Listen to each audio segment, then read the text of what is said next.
हर हर महादेव।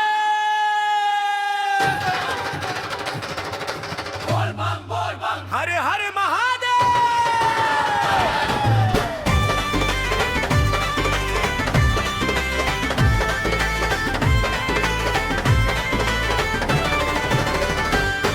सावन के पहला बिहान भइल मनवा में उठलल ही लोर। कांवर में उठवले कंधा पर चल पड़ल बावों के जोर। सुल्तानगंज के घाटे पहुंचल भरली गंगा जल के धार।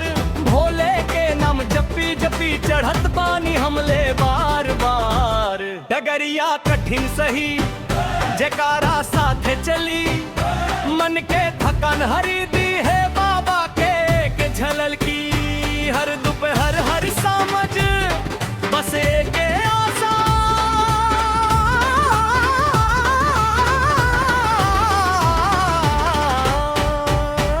देवघर पहुंचते खुल जाई सू से दुख के दीवार।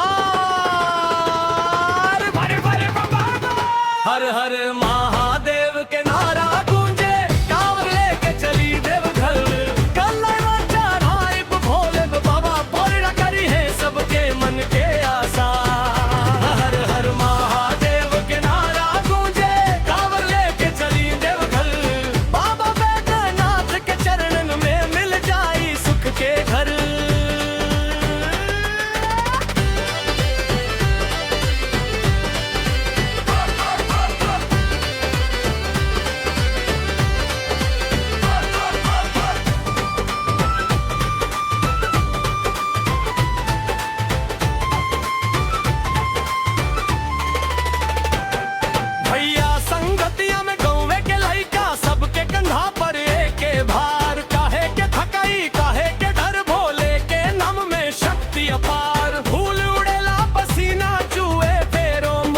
मुस्कान रहे घंटा घड़ियाल के आवाज में हमरो मनवा बहलान रहे।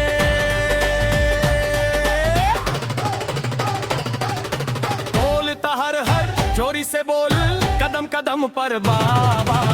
रहेले हमरो संगोल मिट जाई पीड़ा खुल जाई द्वार।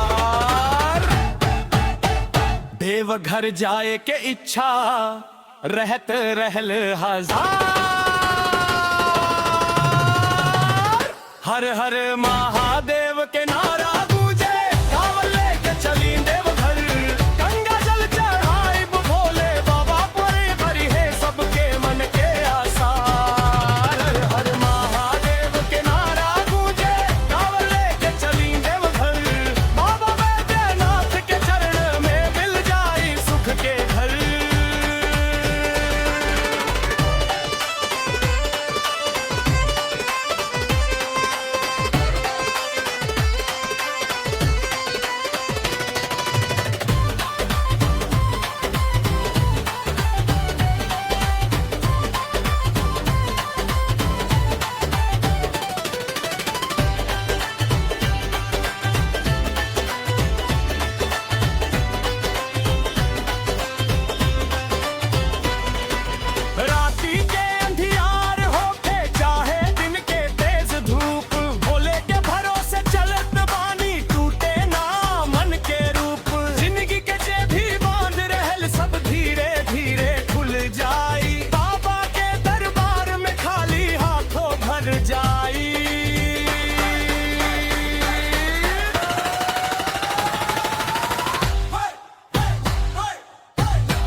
हर हर महादेव के नारा गूंजे कांवर लेके चली देवघर।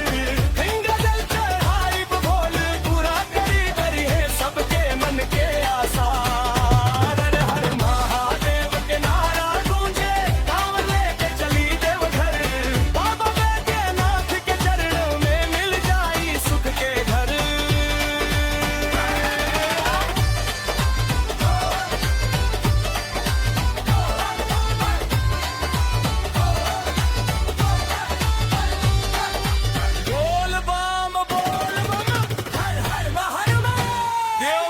चलो